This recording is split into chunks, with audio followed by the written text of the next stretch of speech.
네, 안녕하세요. 오늘 2시가 되어서 세미나 시작하도록 하겠습니다. 저는 사회를 맡은 서울대학교 학습과학연구소 선임연구원 하효림입니다. 바쁘신 와중에 저희 세미나에 관심 가져주시고 또 이제 함께 해주셔서 감사드립니다. 서울대학교 학습과학연구소에서는 2024년 9월부터 한국연구재단 인문사회연구소 지원사업 공교육 학습 데이터 생태계 구축 방안 연구를 수행하고 있습니다. 학습 데이터에 기반한 맞춤형 교육과 국가 정책 수립을 연구 목표로 하여 구체적으로 선행 연구 분석, 그리고 학습 데이터 요인 및 쟁점 도출, 학습 데이터 생태계 구축을 위한 방안 수립, 사례 분석, 정책적 방향 제시를 하고자 합니다. 그래서 오늘은 2024년 제1회 학습과학연구소 공교육 학습 데이터 생태계 구축 방안 연구 세미나를 진행하도록 하겠습니다.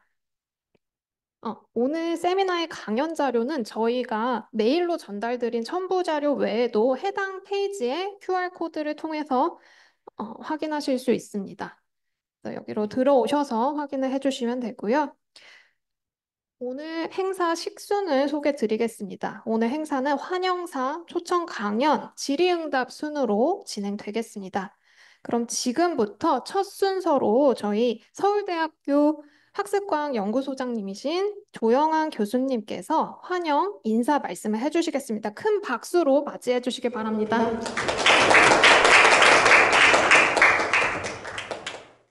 예, 안녕하세요. 이렇게 많은 사람들이 또 오셔가지고 반갑습니다. 지금 이제 오프라인에서도 많이 오셨지만 지금 온라인에서도 사전 신청하신 분들이 많이 참석하고 있는 것 같습니다.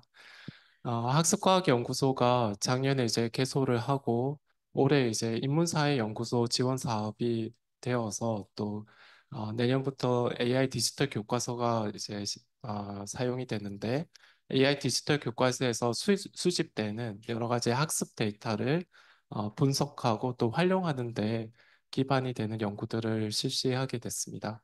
그래서 그 뜻깊은 자리에 이제 첫 번째 강연으로 우리 임정욱 교수님을 초대해서 오늘 이 자리를 마련하게 되었습니다. 그래서 학습과학연구소에 대해서 좀 생소하신 분들도 계실 것 같은데, 저희 연구소가 이제 좀 지향하는 방향은 크게 한 세 가지 정도가 있는 것 같습니다. 먼저 첫 번째는 이제 그 학습에 대한 연구, 또 교수 학습에 대한 연구들을 좀 더 과학적으로 하자. 여기서 과학의 의미가 다양할 수 있겠지만 그 중에 한 가지는 이제 그 어떤 경험과학적인 데이터에 기반해서 어떤 수업이나 학습 활동이 효과적인지 또 그 효과가 얼마나 지속되는지 등등을 연구하고자 합니다. 그리고 두 번째는 아, 이렇게 이제 연구를 하는 데 있어서 어떤 기존의 한 분야에서만 연구하는 게 아니라 그러니까 여러 분야가 같이 협력해서 좀 융합적인 연구를 하는 데 초점을 두고 있습니다. 그래서 인공지능이나 데이터 과학과 또 교육 분야의 여러 교과 교육의 교수님들 같이 협력해서 지금 연구를 하고 있습니다. 연구소 내에 다른 학과에 계신 교수님들이 한 45분 정도 지금 참여하고 계시고요. 점점 또 많은 분들이 참여해서 융합 연구를 강화할 계획입니다. 그리고 마지막으로는 저희가 하는 연구가 실제 교육이나 세상을 바꾸는 데 기여할 수 있는 연구를 하고자 합니다. 그래서 지금 우리가 이제 AI 디지털 교과에서 나오는 여러 가지 학습 데이터를 활용해서 어떻게 하면 교육 격차를 줄일 수 있을지, 어떻게 하면 학교 교육을 좀 더 향상시킬 수 있을지에 대해서 앞으로 연구를 할 계획입니다. 오늘 뜻깊은 자리에 또 임정욱 교수님이 오셔가지고 굉장히 흥미로운 내용에 대해서 또 발표를 해주실 것 같습니다. 네, 이상으로 한영사를 마치겠습니다. 감사합니다. 네, 감사합니다. 환영사를 들으니까 오늘 세션에 대해서 더 기대가 되는 것 같습니다. 그러면 이어서 오늘 강연자이신 임정욱 교수님을 소개 먼저 해드리도록 하겠습니다. 임정욱 교수님은 강원대학교 AI융합학과에서 조교수로 계시면서 강원 지역 혁신 플랫폼 데이터 혁신본부에서도 바이스 디렉터로 계십니다. 또 서울대학교에서 온라인 설문에서의 데이터 퀄리티 개선을 위한 인공지능 기술 활용에 대한 연구 주제로 박사를 취득하셨습니다. 현재는 이제 빅데이터 분석, AI, 학습 분석에 대한 연구를 활발하게 수행 중이십니다. 오늘 임정욱 교수님께서 강연할 주제는 디지털 학습 과정에서의 심리 상태 이해를 위한 빅데이터 활용입니다. 이 디지털 학습 과정에서 우리가 문제가 되는 게 바로 관찰이 어렵다는 점인데요. 이를 해결하기 위해서 교육용 앱에서의 문제풀이를 하는 상황에서 빅데이터를 분석하고 활용해서 학습자의 심리 상태를 이해하기 위한 연구를 소개해 드리고자 합니다. 그리고 이에 대해서 자유롭게 논의하는 시간을 갖고자 하겠습니다.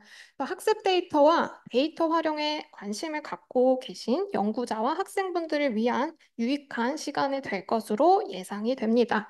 그러면 박수로 함께 임정욱 교수님을 모시도록 하겠습니다. 여러분 박수 부탁드립니다. 네, 안녕하세요. 저는 방금 소개받은 강원대학교의 임정욱이라고 합니다. 잘 부탁드리겠습니다. 네. 먼저 오늘 이렇게 뜻깊은 자리에 서게 돼가지고 개인적으로 너무나 자랑스럽습니다. 네, 너무 불러주신 조영 교수님, 그리고 제 지도 교수님도 여기 와 계시는데, 네, 권가진 교수님께 너무 감사드립니다. 그럼 오늘 이제 제 그 강연 주제인 그 디지털 학습 과정에서의 심리 상태 이해를 위한 빅데이터 활용에 대한 강의를 진행을 하도록 하겠습니다. 일단 제 소개는 이미 그 말씀해 주셨기 때문에 짧게 하도록 하겠습니다. 저는 어, 지금은 강원대학교 AI 융합학과에 있었지만 그전에는 이제 서울대학교에서 이제 학부 석사를 받았고요. 그다음에 이제 그 박사 석사를 받았고 학부는 연세대를 나왔습니다. 근데 제 이제 이력을 보시면 좀 특이한 게 있는데 학부는 이제 정보산업공학을 전공을 했습니다. 그래서 이쪽에서 뭐 데이터 분석이라든지 공학적 접근 방법에서 배웠는데 그러고 나서 저는 사실 그 학부 때 배운 이 공학적인 스킬, 접근법을 좀 다른 분야에 적용을 해보고 싶어가지고 제가 좀 학부 그 기간이 길었는데요. 이때 제가 그 고위공무원을 도전하고자 이제 행정고시를 준비를 했었는데 행정고시를 이제 그만두고 나서 어, 분야에 네, 공공 분야의 네, 제 폰이 울린 것 같은데요. 네, 공공 분야의 그 데이터 분석이나 뭐 공학적 접근법을 적용해보고 싶어서 이제 서울대 행정대학원을 갔다가 여기서 이제 사실 제가 한 거는 예산 데이터를 분석을 했습니다. 예산 데이터를 분석해서 이제 국가의 의사결정을 좀 간접적으로 데이터로 분석을 하는 그런 연구를 진행을 했었고, 어, 석사까지 밟고 나서 조금 더 이제 데이터 분석 또는 공학적 접근법에 특히 융합적 접근법에 좀 관심을 가지고 전문성을 갖고 싶어서 서울대 융합과학기술대학원으로 진학을 하고 박사를 받았습니다. 그래서 제가 좀 특이한 이력을 가졌는데 그러다 보니까 제가 취하고자 하는 접근법도 조영환 교수님께서 말씀해 주신 것처럼 좀 다양한 분야의 학문을 좀 융합해서 연구를 진행을 하고 있습니다. 그중에서 제가 가장 많은 관심을 갖고 있는 분야가 빅데이터 분석이라고 보시면 되고요. 특히 저는 이제 박사 과정 동안에는 교육 분야, 특히 학습 데이터를 분석을 하는데 빅데이터를 적용해서 어떤 인사이트를 도출하는 연구를 많이 진행을 했습니다. 네, 네, 제 소개는 네, 빨리 넘어가도록 하겠습니다. 그래서 네.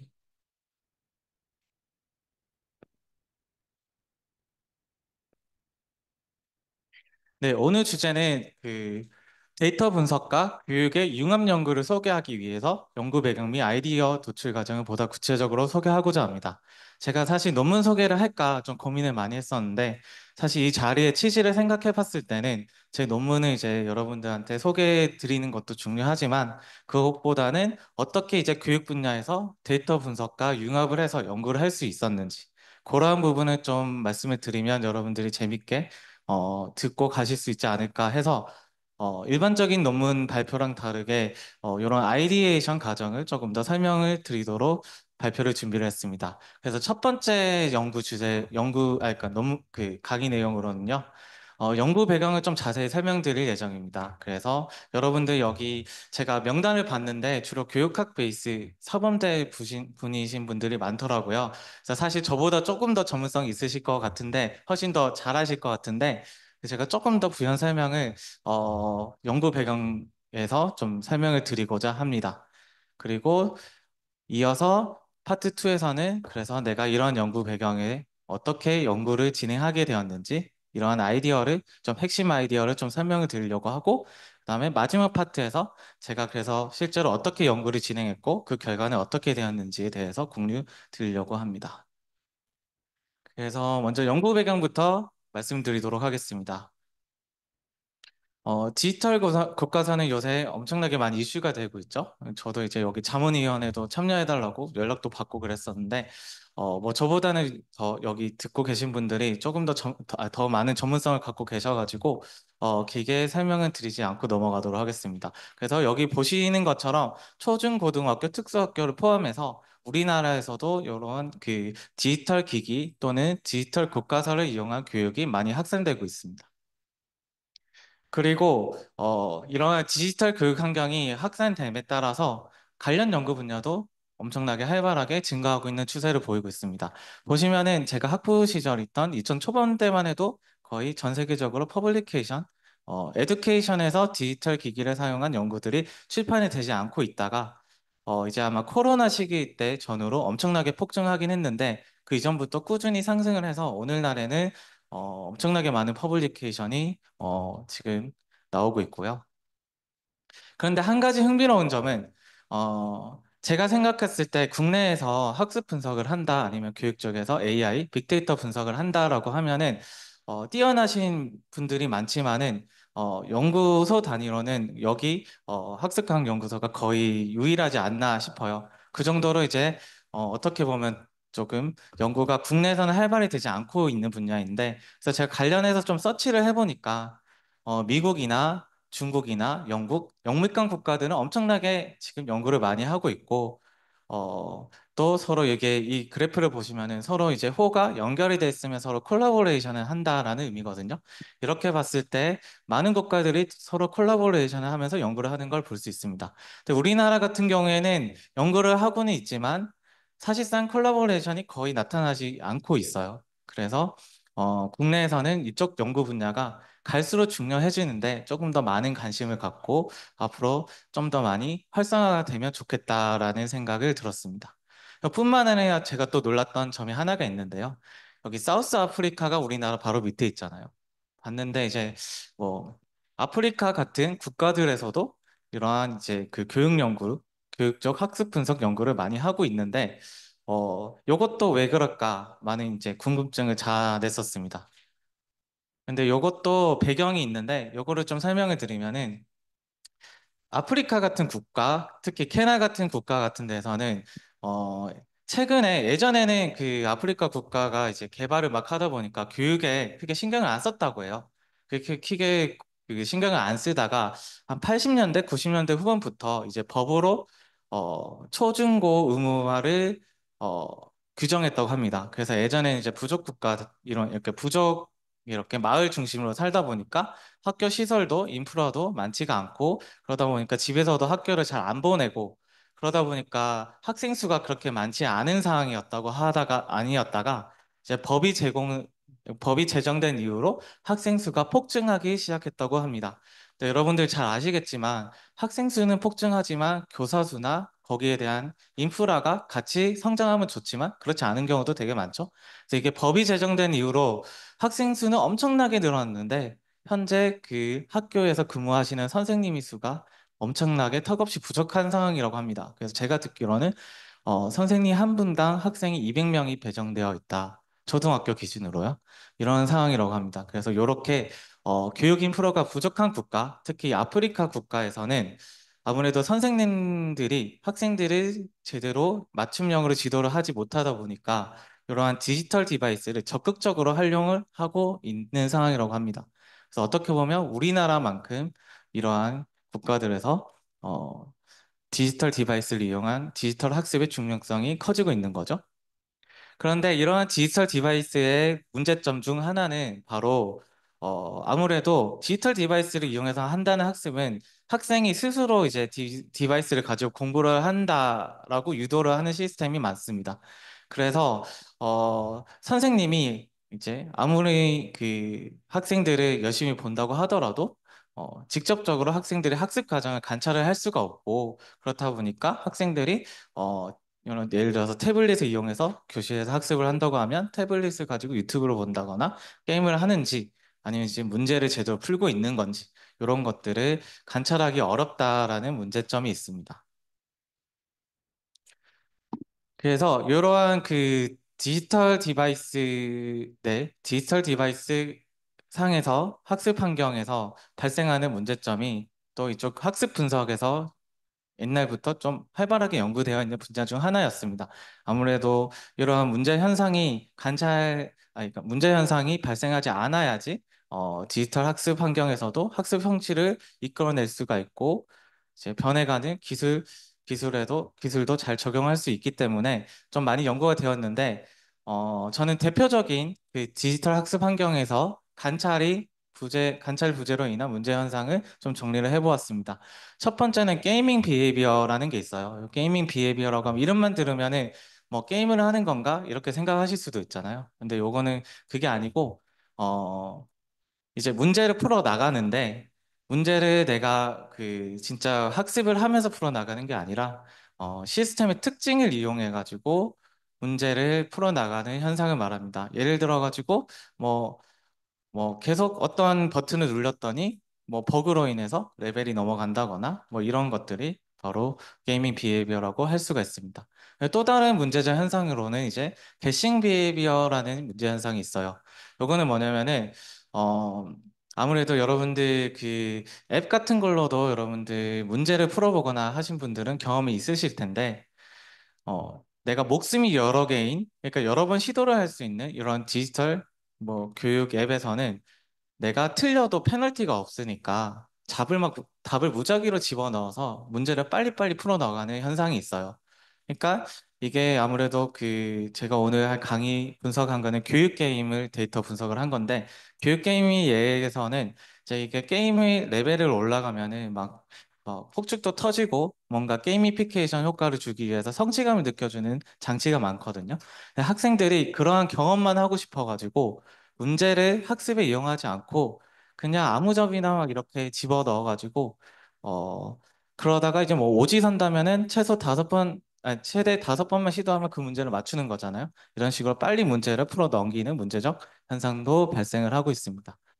그리고 힌트 어뷰즈는 뭐냐면은 요것도 그 선생님이 학습 과정에서 옆에서 학생을 도와줄 수 없기 때문에 디지털 학습 환경에서는 힌트가 제공되는 시스템이 많습니다. 그런 시스템에서 학생들이 자기가 좀 고민을 해보고 그렇게 고민한 결과로 문제를 풀어야 되는데 마찬가지로 고민 안 하고 그냥 바로 퀴즈를 요청을 해서 퀴즈를 보고 쉽게 쉽게 문제를 푸는 그러한 문제적 현상입니다. 그래서 이러한 대표적 문제적 현상들이 어, 관찰되어 왔고요.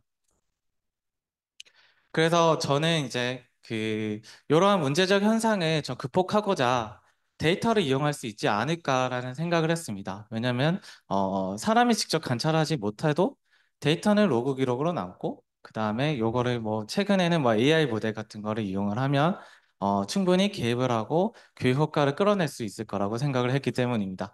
그래서 관련돼서 제가 이 컨퍼런스 페이퍼의 퍼블리케이션 논문을 소개를 하려고 하는데 이 논문은 그래서 학생의 심리 상태를 간접적으로 이해할 수 있도록 태블릿에서 발생하는 궤적 데이터를 활용한 연구입니다. 그래서 교육용 앱, 특히 저는 교육용 게임 앱을 분석을 했는데요. 여기서 저는 이제 터치 인터랙션이 발생했을 때 수집할 수 있는 궤적 데이터를 활용해서 학습 과정 중에 학생들의 문제풀이 상황에서 느끼는 심리 상태, 특히 심리적 어려움을 이해하는 방법을 제안하였습니다. 여기서 여러분들이 그 몇 가지 좀 익숙하지 않은 용어들이 나왔을 텐데요. 이제 터치 인터랙션 같은 경우에는 이런 휴대폰 같은 거 쓸 때 손을 이용해 가지고 터치를 해서 제어를 하죠. 이런 거를 이제 터치 인터랙션이라고 저는 정의를 했고요. 그 다음에 여러분들이 그냥 이렇게 어떤 거를 실행할 때는 이렇게 한번 건드리지만은 탭을 하고 끝나지만 가끔씩 어떤 걸 끌어다 놓을 때 그럴 때 드래그 앤 드랍을 이용하게 되시잖아요. 이러한 드래그 드랍 인터랙션에서는 시작 위치랑 끝 위치 그리고 이를 잇는 궤적이 발생할 수 있습니다. 그래서 저는 이러한 궤적 데이터를 수집을 하면 좀 의미 있는 심리 상태 이해에 도움이 되는 패턴을 발견할 수 있지 않을까 생각을 해서 이 궤적 데이터의 분석을 시작을 하였습니다.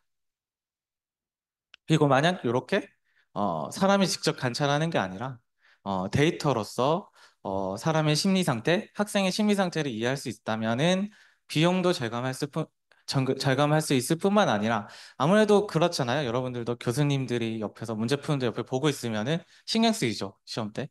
뭐 학생들도 마찬가지잖아요. 그래서 선생님이 문제 풀고 있는데 계속 왔다 갔다 하면서 쳐다보고 있으면은 그거 자체로 학습에 오히려 방해가 될 수도 있어요.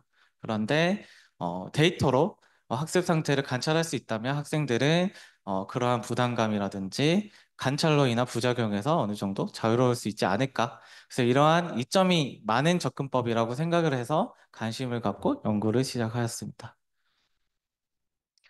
어, 그래서 오늘은 말씀드린 것처럼 제 연구를 직접적으로 소개시켜 드린 것보다 그러면 내가 이러한 문제를 해결하기 위해서 어떤 다른 학문 분야를 융합해서 진행을 했는지 좀 말씀드리려고 하는데요. 그래서 사실 이런 궤적 데이터는 그 컴퓨터 공학 쪽 분야에서는 좀 옛날부터 좀 많이 사용되는 데이터 중 하나였어요. 제가 대표적인 예를 몇 가지 가져왔는데 예를 들어서 왼쪽에는 여러분들이 보시는 구글, 자주 사용하시는 구글 사이트가 있죠. 이러한 구글 사이트에서 마우스 궤적 데이터를 분석을 해가지고 사람들의 심리 상태라든지 의사 결정을 분석하는 연구들이 있어 왔습니다. 그래서 예를 들어 드리면은 네이버 같은 데서 여러분들이 쇼핑을 하시잖아요. 쇼핑을 하실 때 구매 버튼을 누른다고 하면 그게 구매로 이어지는 거죠. 그런데 그 구매가 일어나기 전에 이러한 궤적 데이터가 어떠한 패턴을 가지는지 그리고 이런 거를 분석을 해서 소비자 심리를 이해하는 그런 연구들이 있었고요. 그다음에 뭐 이렇게 컴퓨터 사항뿐만 아니라 최근에 이렇게 그 포인터 가지고 하는 연구라든지 이러한 다양한 연구들이 다양한 궤적 데이터를 수집을 해서 사람을 이해하고자 하는 연구들이 진행되어 왔습니다. 크게 제가 많은 분야에서 이러한 궤적 데이터를 사용했다고 하지만 대표적으로 많이 사용되고 있는 분야는 이제 심리학이랑 경영학 분야예요. 그래서 저도 연구를 진행하기 위해서 심리학이랑 경영학 연구 논문을 많이 살펴봤는데요. 제 연구와 관련된 심리학 연구를 조금 소개시켜 드리고자 대표적인 논문을 정리를 해왔습니다.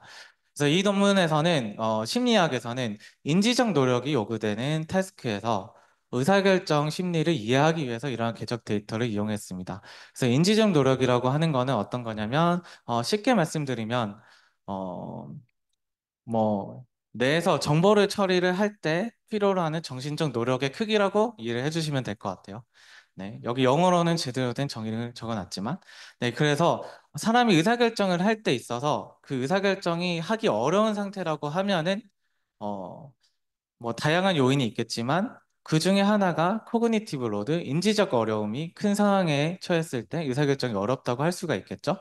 그래서 이러한 의사결정에 영향을 미치는 코그니티브 로드에 따라서 이 연구는 어, 디지털 디바이스에서 궤적이 어떻게 변하고 어떠한 관련성이 있는지 분석한 연구입니다. 그래서 이 연구에서는 두 가지 사진을 보고 그 다음에 내가 어떠한 단어를 음성으로 들었을 때 이 음성과 일치하는 사진을 마우스로 끌어다 놓는 이러한 실험을 진행을 했습니다. 그랬을 때 발음이 비슷한 두 객체의 사진을 구별을 해서 이제 갖다 놓는 거. 예를 들어서 옆에 같은 거면 캔들이랑 캔디죠? 캔들이랑 캔디 같은 경우에는 발음이 많이 비슷하잖아요. 그래서 이럴 경우에는 순간적으로 사람이 캔들, 캔디 이렇게 들었을 때 왼쪽으로 가야 될지 오른쪽으로 가야 될지 그 발음이 유사하다 보니까 조금 인지적 어려움이 많이 발생하는 태스크라고 할 수가 있습니다. 근데 아래쪽 예시를 보시면은 저게 아마 소세지인 것 같은데 소세지랑 픽처라면은 발음상으로 명확하게 다르죠. 그렇다면 이게 인지적으로 구별을 하는데 별로 어려운 태스크가 아니에요. 그래서 이렇게 인지적 난이도에 따라서 이러한 궤적이 어떻게 변하는지 분석하는 연구가 있었습니다. 그래서 이 연구에서는 결과만 이렇게 간략하게 말씀드리면은 코그니티브 로드가 높은 태스크, 그러니까 좀 더 어려운 태스크에서 이 의사결정의 궤적이 훨씬 더 희는 것으로 나타났습니다. 그러니까 좀 고민이 되니까 아무래도 좀 헷갈리니까 좀 아무래도 반대쪽 잘못된 오답으로 살짝 끌리다가 다시 정답을 찾아 나가는 그러한 궤적이 관찰이 되는 거죠. 그리고 경영학 분야에서도 뭐 대표적인 연구를 하나 이제 소개를 드리려고 합니다.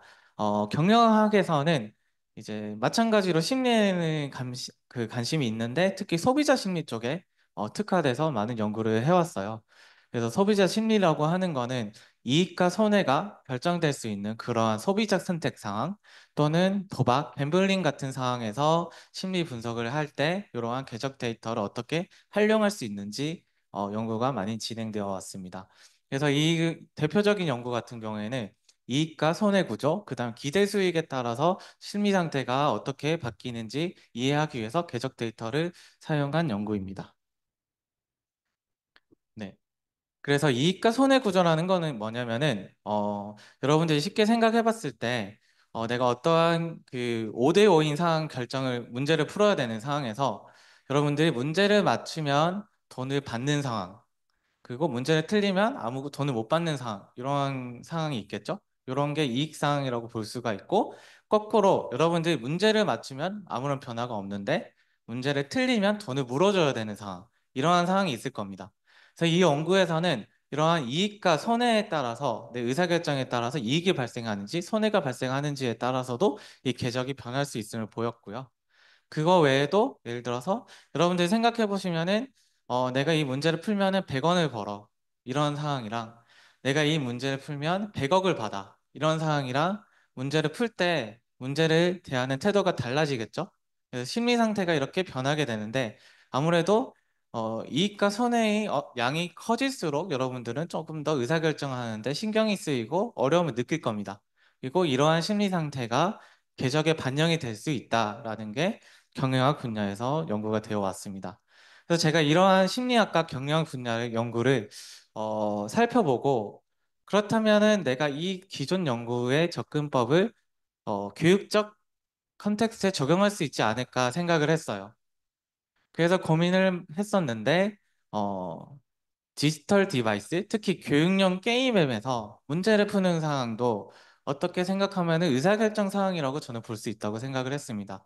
내가 문제를 풀면은 뭐 아까 말씀드린 것처럼 교육용 게임 같은 경우에는 뭐 여러 가지 비주얼 이펙트가 나를 반겨주죠. 환영을 해주죠. 뭐 컨그레츄레이션 이러고 그리고 레벨도 올라가고 성취감을 느끼잖아요. 이런 것도 있고 그다음 내가 틀리면은 뭐 이제 빨간색으로 화면이 막그 뭐 데미지를 입는 것처럼 뭐 비주얼 이펙트를 준다거나 아니면 내가 레벨 테스트를 통과하지 못한다는 이런 페널티를 줄 수 있잖아요. 이런 상황에서 저는 요게 교육용 게임에서 문제를 푸는 상황이 심리학과 경영학에서 다루고 있는 의사결정 상황과 많이 유사하다고 생각을 했습니다.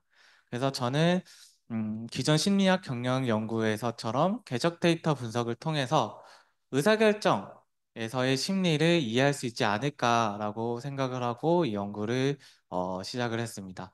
특히 아까 말씀드린 그 대표적인 연구들 같은 경우에도 뭐 인지적 노력이 많이 요구돼서 그러니까 헷갈려서 의사결정이 어렵다거나 아니면 이익이나 손해의 양이 커서 결정하기 어렵거나 이런 것들에 대한 연구였잖아요. 그래서 마찬가지로 저도 교육에서 이 학습 그 학습력 게임에서 심리적 어려움에 따라서 이 궤적을 바뀔 수 있는지 분석을 해보고자 하였습니다.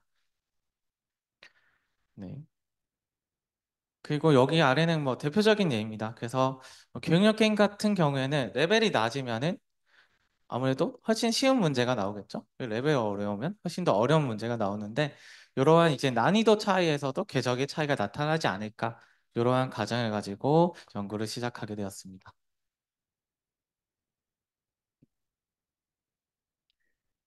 네, 그래서 이제 본격적으로 제 연구를 소개시켜 드리려고 합니다. 이 연구는 이제 네, 그 서울대학교 권가진 교수님의 지도하에서 진행을 한 연구고요. 그리고 사실 데이터 분석을 하는 데 있어서 가장 제가 많이 어려움을 느낀 부분은 데이터를 구하는 거였어요. 데이터 구하는 게 많이 어렵죠. 근데 이제 요 연구 같은 경우에는 그 실리콘밸리에 있는 그 한국 분들이 세운 그 교육용 앱 개발하는 회사에서 어 이제 우리 연구실에 컨택을 해가지고 이제 요새 또 다시 엄청 잘 나가고 있죠. 앨런 머스크가 펀딩한 걸로 유명한 국제적인 엑스프라이즈라는 컴페티션에 좀 같이 참여해서 진행을 해보자 해서 데이터를 저희가 모을 수 있어서 그 데이터를 이용해서 분석을 진행을 하였습니다.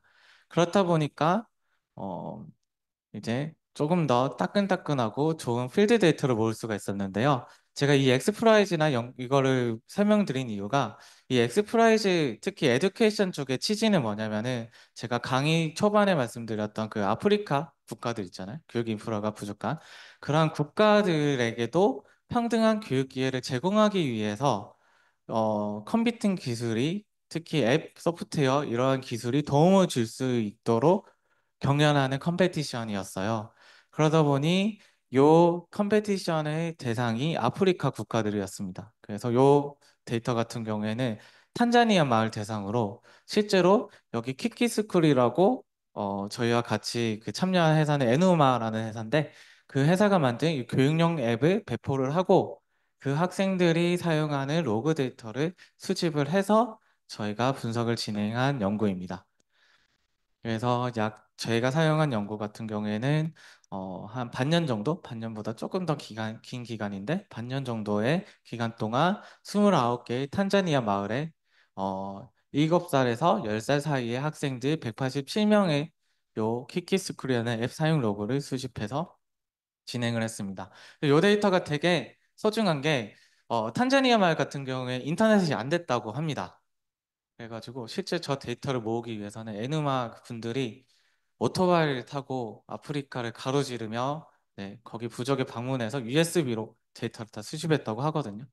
그래서 엄청나게 모으기 어려운 데이터이지만 그만큼 생생한 실험실 환경에서 모은 환경이 아니고 실제 교육 환경에서 모은 필드 데이터를 분석했다라는 데서 큰 의미가 있는 데이터였습니다.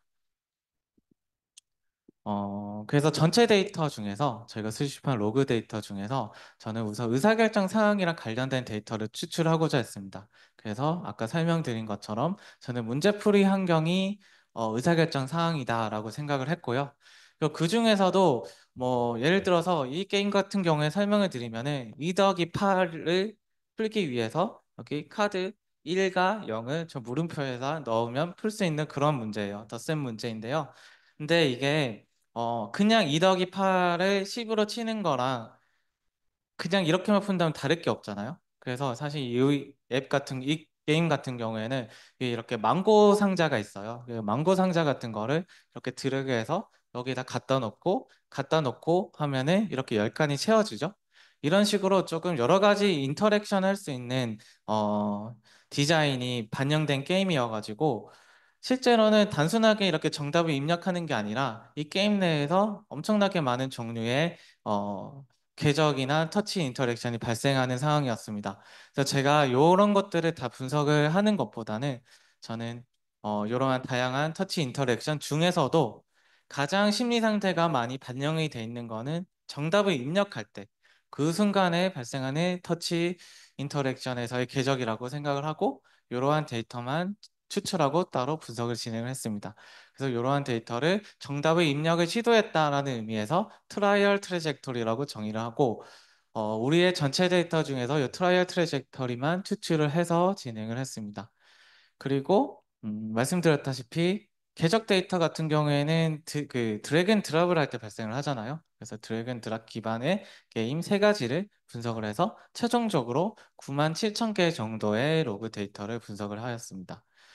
조금 더 설명을 드리면은 그래서 네 아까 요 게임이 있었는데 저기 망고를 갖다 놓거나 아니면 저 카드를 저 망고 상자에다 끌어다 놓는 이런 거는 정답 입력과 무관한 행동이잖아요. 그래서 이런 거는 저희 분석에서는 제외했고 저기 2 더하기 8에서 뭐 1이든 2든 오답이든 정답이든 상관없이 정답을 입력하고자 하는 행동이면은 저희는 이제 트라이얼 트래젝터리라고 정의를 하고 심리 상태가 많이 반영되어 있기 때문에 따로 추출하고 분석을 진행을 하였습니다. 그래서 이 연구는 크게 두 가지 스터디로 진행이 됐습니다. 그래서 첫 번째 스터디 같은 경우에는 트라이얼 트래젝토리, 말씀드린 트라이얼 트래젝토리를 모아서 8가지의 기하학 피처를 계산을 했습니다. 그리고 EFA라고 이 8가지 피처로부터 좀 더 의미가 있는 팩터를 도출하는 분석을 진행을 했고요. 그리고 이러한 팩터를 통해서 이렇게 도출한 팩터를 뭐 교육학적이든 심리학적이든 기존 연구에 비추어 봤을 때 우리가 해석 가능한지 유용한지 해석을 시도한 연구였습니다. 그래서 첫 번째 연구에서는 어, 여기 왼쪽 아래에서 보이다시피 세 가지 게임 대상으로 이제 정답 입력 궤적을 수집을 해서 오른쪽과 같은 총 8가지의 기하학 피처를 계산을 했습니다. 제가 기하학 피처를 계산한 이유는 어, 아까 말씀드린 것처럼 기존에 이 궤적 데이터가 심리 상태에 연관이 있다고 이제 제안한 연구들이 많았는데 그 연구들이 심리 상태가 뭐 꺾임의 정도, 궤적의 꺾임의 정도, 흰 정도, 아니면 방향의 전환 정도 요거와 관련이 있다라고 많이 보고가 되어 왔는데 이러한 특징들이 바로 기하학 피처로 저는 측정이 될 수 있다라고 생각을 했어요. 그래서 이러한 기하학 피처를 따로 추출을 해서 분석을 진행을 하고 그다음에 요 EAFA라는 그 반복론을 조금 설명을 드리면은 이 8가지 그 피처가 어떤 식으로 같이 움직이고 관련성이 있는지를 분석하는 분석 방법이에요. 그래서 이제 통계학적으로 접근을 하는 방법인데 그래서 결과를 보시면은 이 8가지 피처에 대해서 EFA를 수행을 하면은 어떤 피처와 어떤 피처들이 서로 가깝고 어떤 피처와 어떤 피처는 이제 서로 관계가 없고 이런 걸 분석을 할 수가 있는데 제 분석 결과 요 총 8가지 기하학 피처가 딱 2가지 부류로 분류가 될 수 있다는 분석 결과를 도출할 수 있었습니다. 그래서 왼쪽 하나, 오른쪽 하나 이렇게 2가지 팩터를 도출을 했었는데 일단은 저는 그 요 피처가 제 가설에 따라서 의사결정 상에서 어려움을 반영한다라는 의미에서 PSD 풀로 설명을 드리면 말씀드리면 Psychological Stage of Decision Difficulty의 줄임말인 PSD 팩터라고 명명을 하였습니다. 그래서 PSD1을 보시면은 주로 간단하게만 설명을 드리면은 여기 시작 드래곤 드랍이 시작했을 때 위치랑 끝 위치가 있을 때 이 둘을 잇는 직선상의 거리에서 이 궤적이 최대한 얼마큼 벗어났는지 최대 편차 또는 평균 편차 이런 것들에 대한 이제 피처들이 PSD1으로 같이 묶였습니다.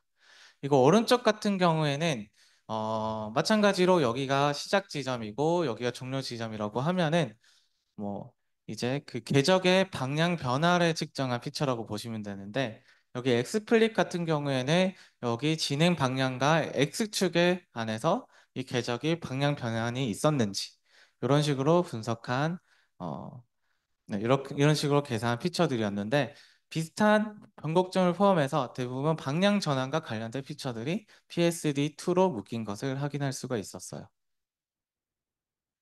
그래서 이렇게 묶인 PSD 팩터를 가지고 선행 연구 검토를 많이 수행을 했습니다. 그래가지고 아까 소개드린 그 심리학 경영 분야의 논문 외에도 상당히 많은 논문을 봤는데 많은 논문들에서 여기 아래 표를 보시는 것처럼 그 PSD1과 PSD2가 여기 빨간색을 보시면 되는데 기존 연구들에서 컨플릭트 아니면 컨플릭트랑 비슷한 difficulty 뭐 이러한 심리 상태와 관련이 돼 있다라는 선행 연구 결과를 확인을 할 수 있었고 그다음에 PSD2 같은 경우에는 Y 플립, P 플립, 인플렉션 같은 경우에는 사실은 원래 이전 연구에서 다루지 않은 피처들이었는데 저희가 X 플립을 좀 확장해서 새로 만든 제안한 피처들이었어요. 그런데 X 플립 같은 경우에는 기존 심리학 연구에서 uncertainty라거나 hesitation이라는 그 심리와 많이 관련이 돼 있다라는 연구 결과들이 있었습니다.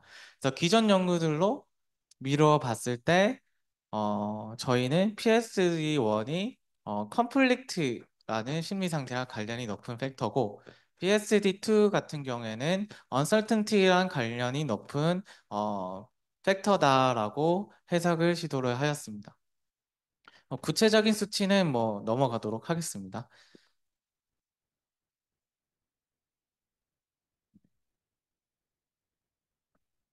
네, 그래서 이제 2가지 팩터를 시도를 했는데 요거에 대해서 좀 설명을 드리면 요거를 이제 학습 환경에 적용을 해서 저희가 해석을 시도를 했는데 요거에 대해서 설명을 드리면은 첫 번째 팩터인 컨플릭트 같은 경우에는 학생이 문제풀이 결과에 대해서 걱정할 때 발생하는 의사결정 어려움이라고 해석이 가능했습니다.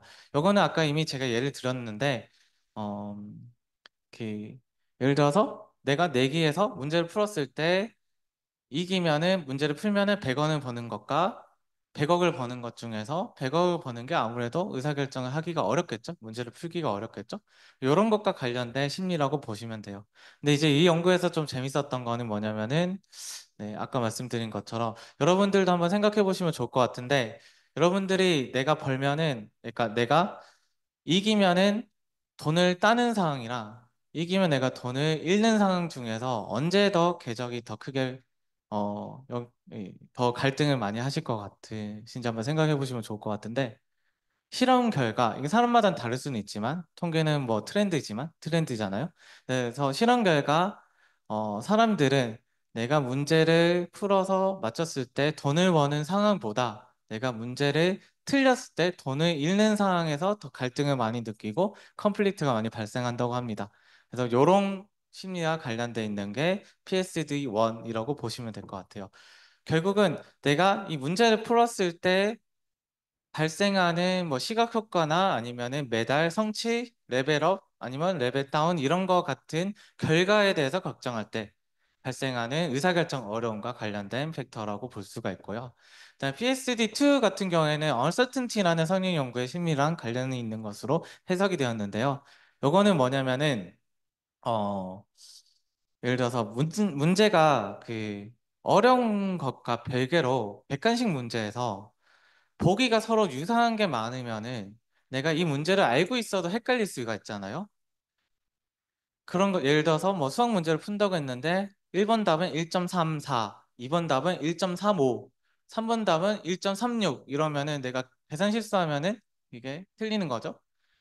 약간 이런 것처럼 어 여러 가지 옵션 중에서 그러니까 학습 상황에서는 정답 보기 중에서 어떤 보기가 정답인지 헷갈릴 때 그러니까 이 옵션 상에서 헷갈릴 때 발생하는 의사결정 어려움을 uncertainty라고 선행 연구에서는 보고를 하고 있었습니다.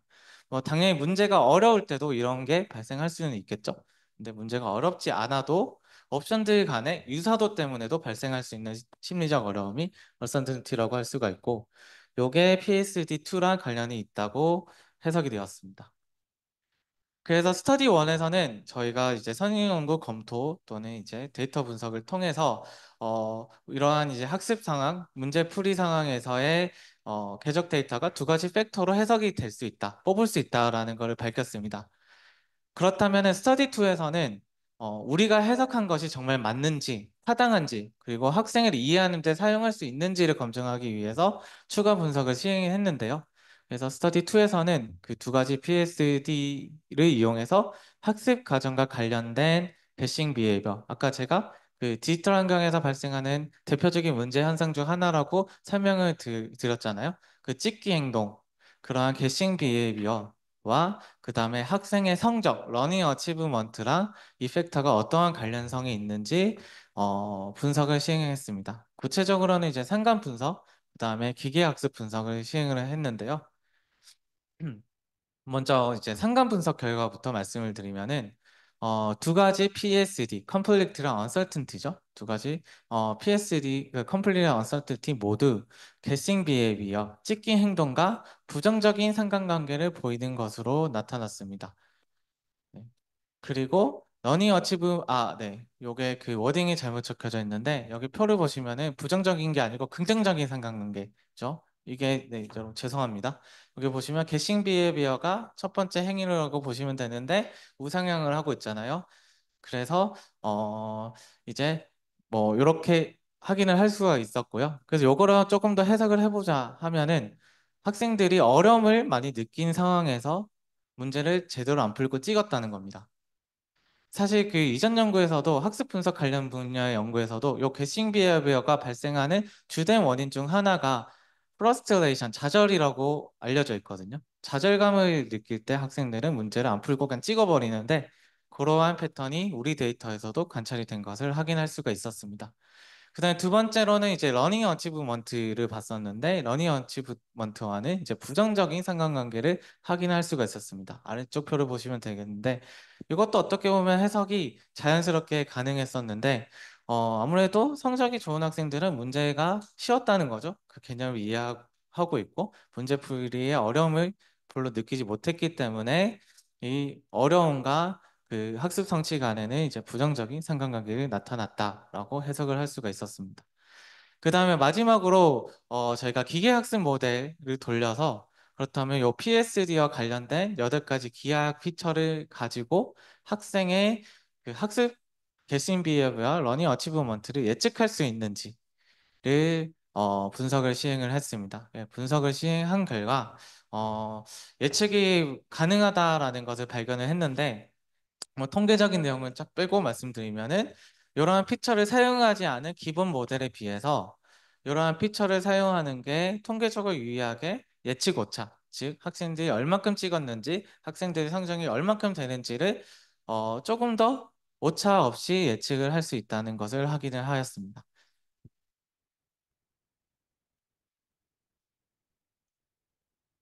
네, 시간이 거의 다 돼가지고 빨리 진행하도록 하겠습니다. 그래서 이 결과를 통해서 저희가 생각을 했던 거는 그렇다면 우리가 궤적 데이터를 분석해서 이 PSD 팩터를 추출하고 이거를 활용한다면 학생의 학습 과정 그리고 결과를 어느 정도 예측하고 이해할 수 있다는 거잖아요. 그렇다면 강의 초반에 말씀드린 것처럼 간접적으로 학생을 관찰할 수 있다라는 거죠. 그래서 이러한 간접적인 심리적 관찰을 데이터를 통해서 가능하게 하면은 교육용 게임 같은 경우에 이를 이용해서 다음과 같은 맞춤형 서비스, 맞춤형 개입을 개발할 수 있을 거라고 제안을 했습니다. 그래서 예를 들어 설명을 드리면은 어떤 학생이 정답을 맞췄다고 한 경우 맞췄다 하더라도 PSD 수준이 높으면 그러니까 심리적 어려움을 많이 느낀 상태에서 정답을 맞춘 거죠. 그렇다면 이 학생의 그 개념에 대해서 완벽하게 숙지하지 못할 가능성이 남아있기 때문에 이 학생들에게 반복 학습을 제공하는 이러한 맞춤형 문제를 제공할 수가 있고요. 그리고 이 학생이 정답을 맞췄는데 PSD 수준이 낮다. 그렇다면 이 학생들은 확신에 차서 문제를 풀었다는 얘기거든요. 그렇다면 관련 개념을 이해했다라고 볼 수가 있고 조금 더 어려운 문제를 제공하는 이런 식으로 맞춤형 학습에도 이 데이터 분석 결과를 활용할 수 있다라고 제안을 하였습니다. 그래서 연구 결론은 짧게 말씀드리면은 이 연구에서의 의의는 궤적 데이터의 기하 피처로부터 학생의 심리 상태를 확인할 수 있는 2가지 PSD를 확인했다라는 데 있고요. 그리고 요 2가지 PSD를 가지고 학습과 관련된 개심 비해별 러닝 어치브먼트를 예측하는 데 활용될 수 있고 나아가서 이런 접근 방법이 학생의 심리 상태, 디지털 학습 환경에서 간접적으로 학생을 관찰할 수 있는 방법이 될 수 있다는 걸 제안하는 게 의의였습니다. 네. 다만 이 연구에서는 말씀드렸다시피 아프리카 학생들 대상으로 진행을 하다 보니 인터뷰를 한다거나 저희가 직접 관찰을 하는 이러한 질적 분석을 하지 못했다라는 게 조금 아쉬웠고 말씀드린 요 인터페이스를 실제로 구현해서 학습 효과를 실험해 보지 못했다는 게 조금 마지막으로 아쉬운 점이었습니다. 네. 제 연구는 여기까지 소개해 드리면 될 것 같고요. 50분까지 맞춰라고 해서 맞추긴 맞췄는데 네, 혹시 질문이 있으시면은 자유롭게 저에게 해주시면 감사하겠습니다. 네, 감사합니다. 네. 관련된 이제 여러 분야의 연구도 너무 풍부하게 소개를 해주셔서 더욱 재밌는 세미나가 된 것 같습니다.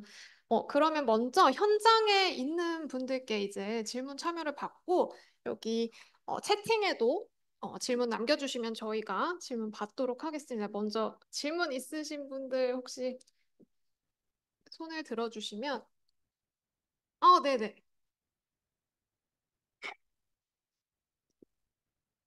네, 안녕하십니까. 교수님 발표 너무 흥미롭고 재미있게 잘 들었습니다. 저는 교육학과의 금선영이라고 하고요. 발표해주신 내용 중에 한 가지 이제 궁금한 것이 학습 성과랑 이제 그 계적 행동들을 연결하실 때 어치브먼트 외에 이제 게싱 비헤이버를 지표로 잡으신 이유가 있으실지 궁금합니다. 사실 네. 혹시 질문 또 있으신가요? 네, 감사합니다. 좋은 질문 감사합니다. 사실 그 학습을 관찰한다고 했을 때 저희가 생각했을 때 특히 학습 분석에서 저희만 그런 게 아니고 대부분 그러는데 사실은 그 가정도 중요하고 결과도 중요하잖아요. 그래서 이 두 가지 양측 모두를 보고 싶었던 욕심이 커가지고 네, 개심 비해변은 이제 학습 과정을 대표하는 지표다라고 생각을 해서 분석을 진행을 했고요. 그 다음에 결과로서의 학습을 이제 저희는 학습 성취라고 보고 분석을 진행을 하게 되었습니다. 네, 혹시 대답이 되었을까요? 네.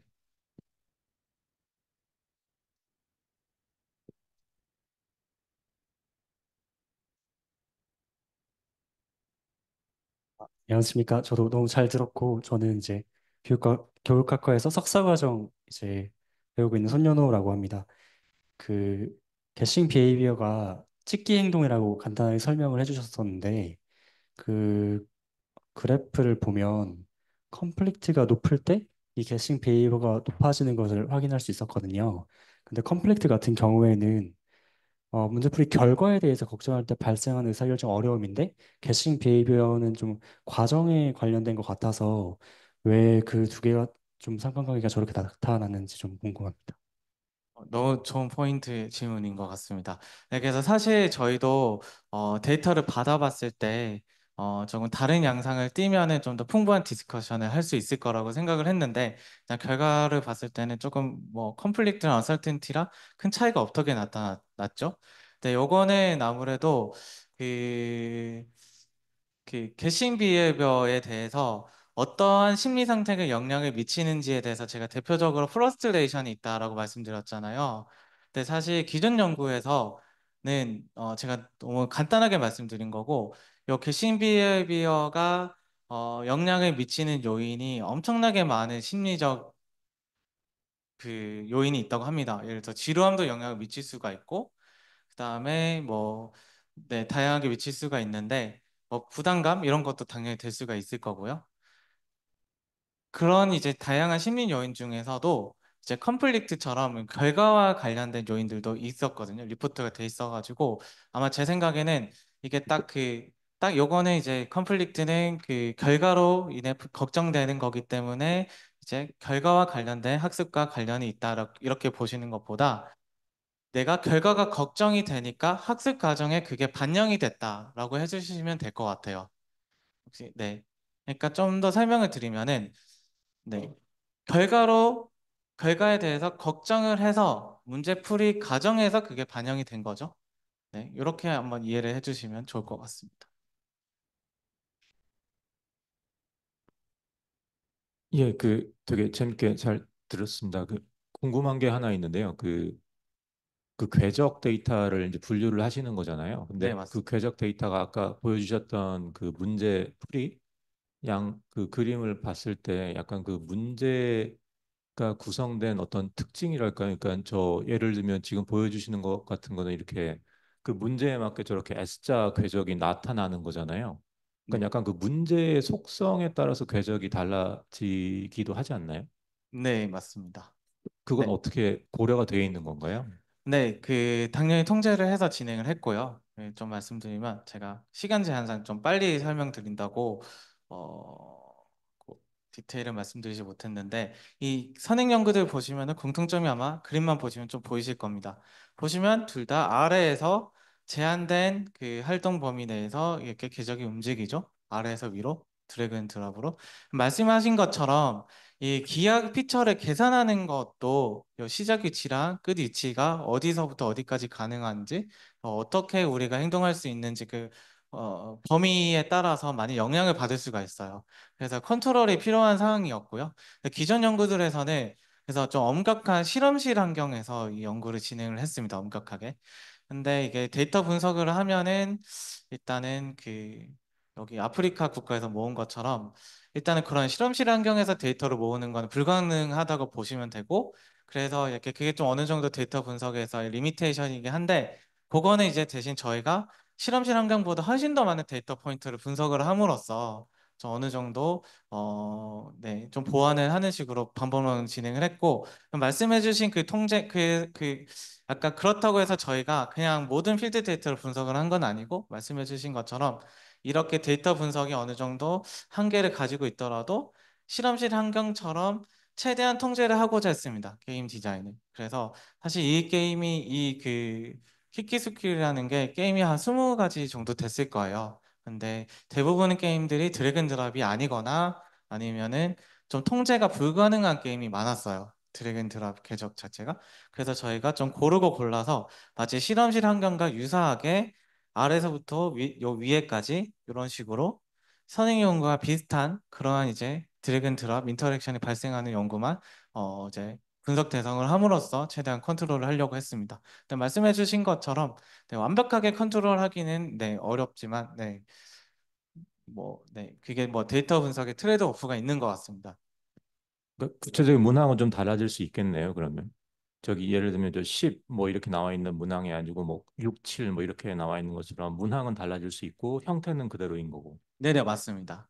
문항은 달라질 수가 있고 그다음에 정답을 넣어야 되는 위치도 바뀔 수가 있어요. 근데 이런 것도 여러 저희가 고려했던 것 중 하나가 그러면 정답이 여기 있을 때 보기가 여기 있을 때 그 거리가 달라지니까 각도 달라지니까 궤적의 영향을 받을 수 있지 않느냐라고 하실 수가 있잖아요. 그래서 저희는 최대한 정교화를 함으로써 이 거리라든지 이 각에 대한 그 효과를 통제를 하려고 통계적으로 많이 처리를 했습니다. 예, 감사합니다. 네. 네, 질문 하나 더 받도록 하겠습니다. 정말 재밌게 잘 들었습니다. 저 경기대학교에서 교육심리를 전공하고 있는 박수원이라고 합니다. 전 두 가지 여쭤보고 싶은데요. 하나는 혹시 시간 변수에 대한 고려를 해주셨는지, 예를 들면 문제를 봤을 때 이제 딱 봤을 때 어렵게 느껴지면 되게 좀 늦게 터치를 할 것 같았거든요. 그런 변수가 혹시 들어가면 뭔가 정확도가 높아지거나 이랬는지가 궁금하고요. 그리고 두 번째도 이건 요 화면 관련해서 보시면 EFA를 하셔가지고 팩터를 도출하신 다음에 이제 머신러닝 하셨는데 혹시 저는 이제 순수하게 머신러닝 할 때 요 그냥 피처 그대로 넣는 것보다 저렇게 EFA를 돌려서 하시는 게 더 뭐 정확도 측면에서 나은지가 궁금합니다. 아, 네. 좋은 질문 감사합니다. 첫 번째부터 말씀을 드리면 시간에 대한 고려를 말씀해 주셨는데 저희 연구에서는 고려는 하진 못했고요. 사실 왜냐면은 기약 피처에 조금 집중을 하다 보니까 뭐 예를 들어서 타임스탬프를 하나 더 하면은 이제 차원이 하나 더 늘어나는 분석이 되잖아요. 그래서 너무 연구가 커지는 것 같아서 못했는데 사실 뭐 저도 그때 하고 싶었던 좋은 연구 방향 중 하나였고 말씀해 주신 게 되게 좋은 포인트인 게 기존 학습 분석에서는 이 시간을 많이 고려해서 분석하는 연구가 많았습니다.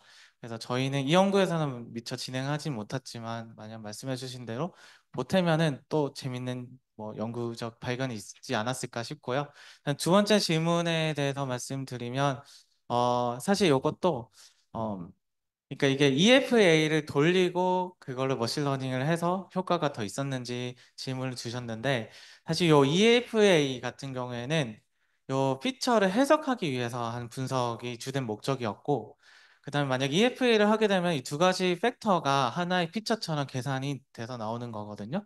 그래서 예를 들어서 PSD1이라는 하나의 피처가 있으면은 이 피처는 이 네 가지 피처를 적절히 가중치를 조절해서 조합을 한 피처라고 보시면 돼요. 수학적으로는. 그래서 사실은 머신러닝을 돌릴 때 요 EFA만 가지고 머신러닝을 돌리면은 네, 그 인풋 피처가 두 개짜리 엄청나게 간단한 모델이 돼버려요. 그래서 사실 예측 성능이 좋을 수가 없고요. 그래서 말씀하신 대로 사실 EFA는 머신러닝 예측 관점에서 오히려 방해가 될 겁니다. 오히려 그렇게 방해가 될 거고 저희는 그래서 실제로 머신러닝을 돌릴 때는 이렇게 컴플리트랑 언서튼티랑 관련된 피처를 피처 단위로 넣었잖아요. EFA 결과를 넣은 게 아니고 팩터가 아니고 얘를 넣었을 때 예측이 되는지를 본 분석이었습니다. 네. 그것도 추가 분석을 좀 진행하고 싶어가지고 저 트리 베이스드 리그레션 같은 경우에는 피처 임포턴스라고 해서 어떤 피처가 더 예측에 도움이 되는지도 분석을 할 수가 있었거든요. 근데 일관된 패턴이 나오지가 않아서 저희가 리포트를 하진 못했습니다. 네, 감사합니다. 네. 아, 네. 시간이 거의 다 돼서 오늘 질문은 여기까지 받는 걸로. 네. 줌에 있는 질문이 올라와가지고. 줌에서 질문은 이윤숙 선생님께서 질문해 주셨는데 연구를 하면서 연구자가 가장 힘들었던 부분은 무엇이고 이러한 연구를 비슷하게 시행을 했을 때 주의할 사항이 무엇인지 궁금하다고 질문 주셨습니다. 네, 네, 좋은 질문 감사합니다. 연구를 할 때 있을 때 가장 힘든 점은 뭐 다른 연구를 하시는 분들도 마찬가지인데 연구라는 게 한다고 결과가 나오는 게 아니잖아요. 그래서 이게 불확실성이 좀 가장 큰 이제 힘든 점이었었던 것 같고 특히 빅데이터 데이터 분석을 하는 경우에는 진짜 뭔가 유의미한 패턴이 관철이 안 되면은 할 말이 없는 연구거든요. 그래서 이제 그런 불확실성이 좀 많이 어려웠던 그런 어려운 점이 있었던 것 같고 그다음에 두 번째 질문이 뭐였을까요? 주의해야 될 점은 이것도 데이터 분석 관점에서 말씀을 드리면 제가 리미테이션에도 적었는데 데이터는 일종의 저희가 샘플을 가지고 어느 정도 추론을 하는 정도라고 저는 생각을 하시고 진행을 하셨으면 좋겠습니다. 이거는 저희가 이제 데이터 상에서 이제 트렌드를 발견한 거고, 그다음에 전수를 조사한 것도 아니잖아요. 그래서 표본으로부터 이제 가설 검증하듯이 이제 저희가 도출한 거기 때문에 어떻게 보면 제가 주장하는 가설이 아니라 제 주장과 반대되는 뭐 기무가설이죠. 기무가설을 기각했다 정도의 의미를 가지지 요 데이터 분석으로 할 수 있는 얘기가 진리라고 생각을 하면 안 될 것 같아요. 내가 이제 특히 연구를 진행하다 보면 내 생각에 메모리 돼가지고 연구 결과가 이렇게 나왔으니까 내 말이 맞아 이렇게 생각할 수도 있을 텐데 저는 이제 그런 거를 좀 주의를 해서 네 조금 데이터 분석을 하시는 분들은 특히 이제 통계적 결과가 나왔다고 해도 뭐 해석을 열심히 하고 선행 연구를 열심히 참고하고 인터뷰도 하고 질적 연구도 하고 관련 전문가도 자문을 구하고 이런 식으로 이제 추가적인 노력이 많이 필요한 것 같습니다. 네. 아, 저희가 이제 시간이 거의 다 되어서 마무리를 하도록 하겠습니다. 여러분께서도 진짜 좋은 질문을 끝까지 해주시고 열화 같은 성원으로 열심히 들어주셔서 많은 걸 배워갈 수 있는 유익한 시간이었던 것 같습니다. 마지막으로 이제 발표해주신 강의자분께 큰 박수 부탁드리겠습니다.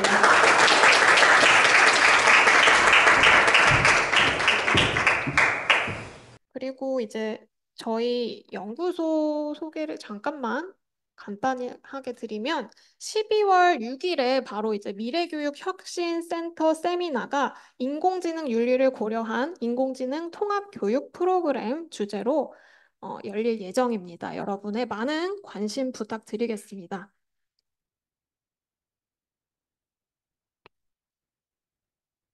그 외에 이제 학습과학 연구소의 세미나와 추후 소식은 이 QR코드에서 저희가 확인하실 수 있습니다. QR코드 스캔하시면 바로 연결되는 거를 보실 수 있고 저희 유튜브와 인스타그램도 많은 관심 부탁드리겠습니다. 네, 이상으로 학습과학 연구소 세미나를 마치겠습니다. 세미나에 관심 가져주시고 참석해 주셔서 정말 감사드립니다. 네, 마치겠습니다.